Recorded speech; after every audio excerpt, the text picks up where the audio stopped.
കേരമീൻ കഷ്ണങ്ങളാക്കി ഉപ്പും വിനാഗിരി ഒഴിച്ചിട്ടിട്ടുണ്ട്. കേരയ്ക്ക് ഇച്ചിരി ചോരമയം ഉള്ളതാണല്ലോ. 2 പ്രാവശ്യം കഴുകിയിട്ടാണ് ഉപ്പിലും വിനാഗിരിയും ചേർത്ത് വെള്ളത്തിൽ ഇട്ടിരിക്കുന്നത്. എന്നിട്ട് ഒരല്പം ഇതുണ്ട്. ഇനി നമുക്കിത് ഒരു 10 മിനിറ്റ് കഴിഞ്ഞിട്ട് കഴുകി വാരിയെടുക്കാം. അതിനകത്ത് ചേർക്കാനുള്ള ഇഞ്ചി, വെളുത്തുള്ളി, സബോള, പച്ചമുളക്, കറിവേപ്പില ഒക്കെ എടുത്തിട്ടുണ്ട്. മുളക് അരച്ചെടുത്തിട്ടുണ്ട്. ഇന്ന് ഒരു പ്രത്യേക രീതിയിൽ ഇച്ചിരി പച്ചമുളകും കീറിയിട്ട് തേങ്ങ അരച്ചാണ് കറി വയ്ക്കാമെന്ന് വിചാരിക്കുന്നത്. കുരുമുളകും എടുത്തിട്ടുണ്ട്. ഇനി നമുക്ക് ഒരു ചട്ടി അടുപ്പത്ത് വെച്ച് ഇത് റെഡിയാക്കാം. ചട്ടി അടുപ്പത്ത് വെച്ചു.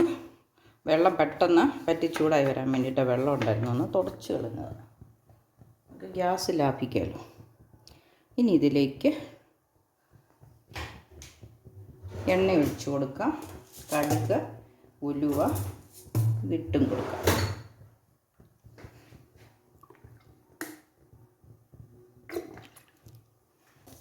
സാധാരണ ഞാൻ ഈ മൺചട്ടി കടുക് പൊട്ടിക്കാറുള്ളതല്ല ഇന്ന്, കാരണം മൺചട്ടി നന്നായിട്ട് ചൂടായി വന്നെങ്കിൽ ഇതൊക്കെ പൊട്ടുള്ളൂ. അപ്പോഴത്തേനും ചട്ടിക്ക് അത് ദോഷമല്ലേ. ഇന്ന് തന്നെ എളുപ്പത്തിന് അങ്ങനെ ചെയ്തെന്നേ ഉള്ളൂ. കടുക് പൊട്ടി. ഇനി നമുക്ക് ഇഞ്ചിയും വെളുത്തുള്ളിയും ഇട്ട് കൊടുക്കാം.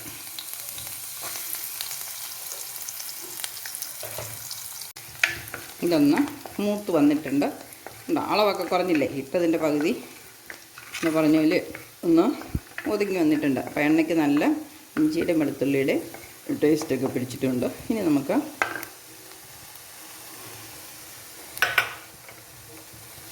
സബോള,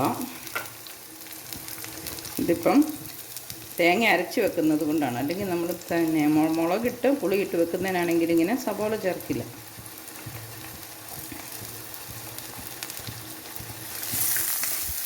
ഒരല്പം ഉപ്പിട്ട് കൊടുക്കാം.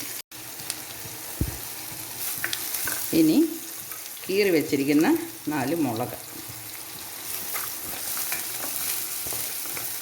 ഒരല്പം കറിവേപ്പില, ബാക്കി കറിവേപ്പില അവസാനം ഇടാം. ഇനി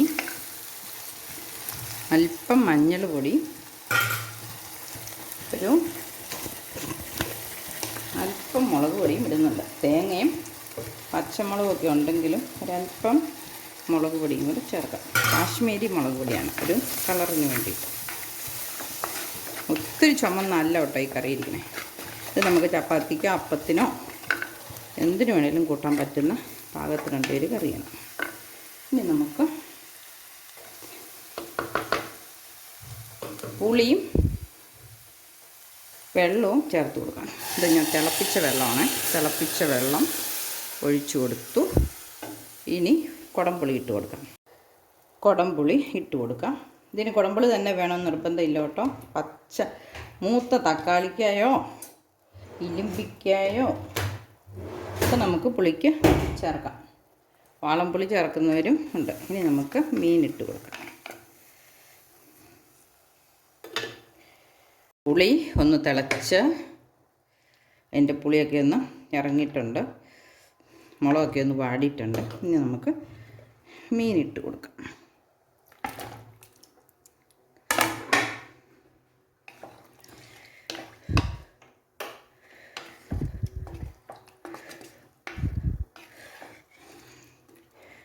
ഇനി മീൻ ഇളക്കിയാൽ പൊടിഞ്ഞു ഒക്കെ പോകാൻ സാധ്യതയുണ്ടല്ലോ. അതുകൊണ്ട് ആദ്യം തന്നെ അതിനെ ഒന്ന് റെഡിയാക്കി വെച്ചിട്ട് നമുക്ക് ഇതിൻ്റെ മുകളിലേക്ക് ഇനി അരച്ച് വെച്ചിരിക്കുന്ന തേങ്ങയും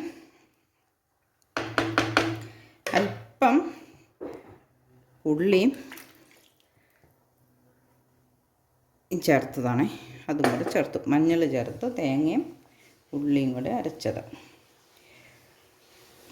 ഇനി നമുക്ക് ഇതൊന്ന് കഴുകി ഒഴിക്കാം. അല്പം ചൂടുവെള്ളത്തിൽ തന്നെ ആട്ടെ കഴുകി ഒഴിക്കാം. ഒരു കൂട്ട എണ്ണയ്ക്കകത്തിടാൻ മറന്നുപോയി. ഇനി നമുക്ക് ചേർക്കാം. കുരുമുളകല്ല, കുഴപ്പമില്ല. ഇനി നമുക്ക് ഈ സ്പൂണും കൊണ്ട് പതുക്കെ ഒന്ന് ഇളക്കി എല്ലായിടത്തും ഉപ്പാക്കി വെക്കാം.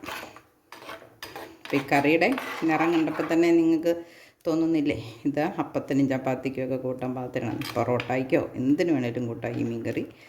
തേങ്ങ അരച്ച് പച്ചമുളക് ഇട്ട കേര മീൻ കറി.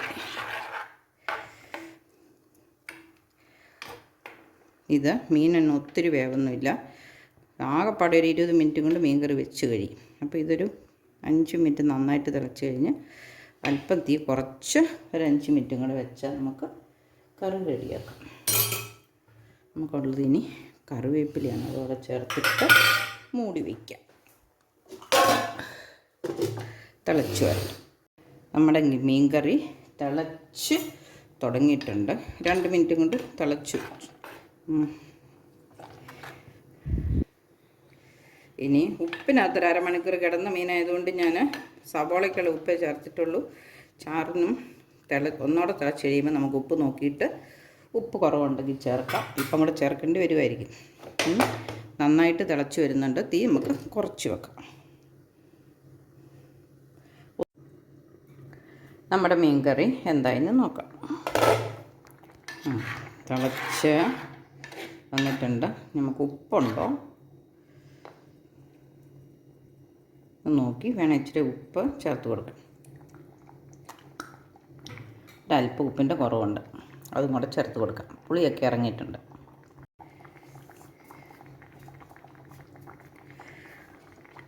ഒരു സെക്കൻഡും കൂടെ തിളച്ച് കഴിഞ്ഞാൽ നമുക്ക് തീ ഓഫാക്കാം. അപ്പോൾ എൻ്റെ വീഡിയോ ഇഷ്ടപ്പെട്ടെങ്കിൽ നിങ്ങൾ ചാനൽ സബ്സ്ക്രൈബ് ചെയ്യാത്തവരൊക്കെ സബ്സ്ക്രൈബ് ചെയ്യണേ. കമൻ്റ് ഇടണം. ഇതുപോലെ ഉണ്ടാക്കി നോക്കണം. നമുക്ക് എപ്പോഴും ചിക്കനും മട്ടണോ ഒന്നും ഇല്ലെങ്കിലും നമുക്ക് പൊറോട്ടയോ ചപ്പാത്തിയൊക്കെ ഉണ്ടാക്കുമ്പം ഇതുപോലെ മീൻ കറി വെക്കാം. അപ്പത്തിൻ്റെ കൂടെയും കൂട്ടാം. അല്ലാതെ മീൻ പുളിയും മുളകും തന്നെ ഇട്ട് നല്ല ചുമപ്പിച്ച് വെക്കുന്ന മീൻ കറി എന്ന് പറയുമ്പോൾ നമ്മുടെ മനസ്സിലേക്ക് എപ്പോഴും ഓടി വരുന്നത്. ഇങ്ങനെയും ഇടയ്ക്ക് നമുക്കൊന്ന് ട്രൈ ചെയ്യാം.